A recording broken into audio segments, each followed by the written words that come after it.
অসুস্থ বেশি আছে এই ঘোরার কারণে জ্বর অতিরিক্ত জ্বর রাত্রে ঘুমানা। সার্কোস্কেপিটিক্স নামক এক ধরনের এই রোগগুলা বেশিরভাগ আঙ্গুলের চিপা চাপা কিডনিতে সমস্যা হতে পারে। হ্যাঁ রয়েছে আপনার হবে বাচ্চার হবে ফ্যামিলি যারা সবাই একসাথে চিকিৎসা করতে হবে।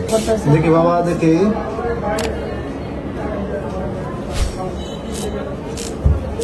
এই রোগটার নাম কি জানেন? এই রোগটার নাম হচ্ছে স্কেবিক্স। এই রোগটাকে স্কেবিক্স বলে। সার্কোস্কেপিটিক্স নামক এক ধরনের চর্মরোগ, এক ধরনের ক্ষুদ্র অণুজীব দিয়ে এটা তৈরি হয়। আর এটা স্কিনের নিচে ছোট ছোট পোকা হয়, এই পোকা থেকে ডিম পারে এটা বৃদ্ধি পায়। এই রোগটার যদি শুরুর দিকে সঠিক চিকিৎসা না করে তাহলে এটা নিয়ে ভুক্তভোগী হতে হবে। এটা আপনারা জানেন, ভুক্তভোগী হয়েছেন তো নাকি? দীর্ঘদিন ধরে ঘুরতেছে আর ভালো হইতেছে। আচ্ছা, দুনিয়া ওষুধ খাওয়াইছেন, আবার এখনো ধরেন যে মানে যেটা বলতেছে এটা করতে আছে। এটা চিকিৎসা হচ্ছে একটা ওষুধ আছে নাম হচ্ছে পারমেথ্রিন। এটা ছাড়া বিকল্প ওষুধ না, আর একটা আছে আইভারমেকটিন, পারমেথ্রিন আইভারমেকটিন। এখন এখানে শুরুর দিকে যখন ভুল চিকিৎসা হয়, স্টেরয়েড ইউজ করা হয় বা অন্য ক্রিম ইউজ করা হয়, তখন এটা সেকেন্ডারি ইনফেকশনে রূপান্তরিত হয়।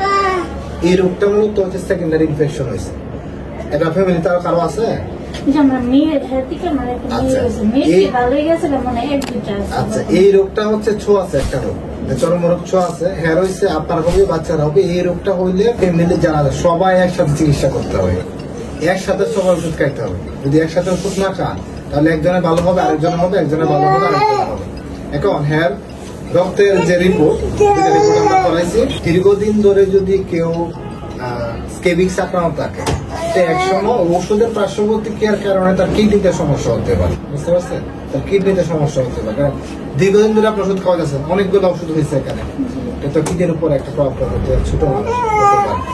আর তার রক্তে অনেক ইনফেকশন আছে। তার টোটাল ডব্লিউবিসি কাউন্ট হচ্ছে প্রায় 23,000। এখানে থাকার দরকার সর্বোচ্চ তার 11,000, তার আছে এখন 23,000। বুঝতে পারছেন?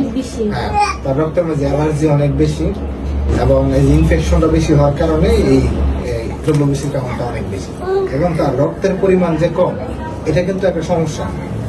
এই যে অ্যালার্জি, এটা ওষুধ দিলে আস্তে আস্তে ভালো হয়ে যাবে, কিন্তু তার রক্ত বাড়ানোর জন্য এটা আবার কিছুদিন পর আবার পরীক্ষা করে দেখতে হবে তার রক্তটা কেন কমছে। বুঝছেন?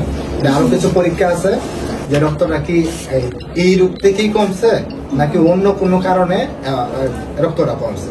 আর আপনারা ফ্যামিলি যারা আছে 2 থেকে 3 মাস কষ্ট করতে হবে, যত কাপড় চাপড় আছে সব ধুয়ে দিতে হবে। এই রোগগুলা বেশিরভাগ আঙ্গুলের চিপা চাপাতে হয়, এই চিপাতে হয়, আঙ্গুলের চিপায় পাছায় বা উড়াতে 2 চিপায়, আঙ্গুলের পায়রা চিপাই এগুলাতে হয়।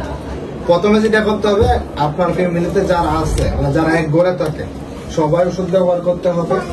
আর যত কাপড় আছে আপনার ব্যবহার করে বিছানা থেকে শুরু করে বালিশের খাবার সব ধুয়ে দিতে হবে। বুঝতে পারছেন? সব ধুয়ে রোদে শুকাইতে হবে। যদি পারেন সবচেয়ে ভালো হয় এটা ফুটায় পরে ব্যবহার করেন। ফুটায় পরে ব্যবহার করবেন। ফুটায় ব্যবহার করলে এই জীবাণুটা মারা যাবে, নতুন করে জীবাণু হবে। ফ্যামিলিতে আপনার কয়জন? 3 জন, 4 জন। ভাই কই থাকে? বাইরে থাকে। তাহলে আপনার হচ্ছে 1 ছেলে 1 মেয়ে, আর আপনি 3 জন। শাশুড়ি 4 জন। শাশুড়ি আছে? শাশুড়ি ঘোড়া গাড়ি আছে? আপনার আছে? এক দুইটা আছে। আপনার শাশুড়িরও 2-1টা হবে, খুঁজলে পাওয়া যাবে। সবাই ব্যবহার করবেন ওষুধটা, সবাই ব্যবহার করবেন। যে ওষুধ যে অসুস্থ বেশি আছে এই ঘোরার কারণে জ্বর অতিরিক্ত জ্বর রাত্রে ঘুমানা। বুঝতে পারছি। এখন আচ্ছা, এখন বাচ্চা খায় কি? শুধু ভোর দুধ, আর কিছু খায় না। আচ্ছা, বাচ্চাকে কলিজা খাওয়াইতে হবে, বাচ্চাকে কলিজা খাওয়াইতে হবে। বয়স 13 মাস বললেন না? 11 মাস। আচ্ছা, 13 মাস। কলিজা খাওয়াইতে হবে, কলা খাওয়াইতে হবে, মাছ খাওয়াইতে হবে, ডিম খাওয়াইতে। বাচ্চারা কোনোটাই খায় না, কোনোটাই কখনো খায় না। বাচ্চাকে খাওয়াইতে হবে, শিখাইতে হবে, অভ্যাস করতে হবে। বাইরের জিনিস, দোকানের জিনিস কোনো খাওয়াবো না, এগুলোতে কোনো নিউট্রিশন নেই, এগুলো আমাদের শরীরে খাওয়াবে না।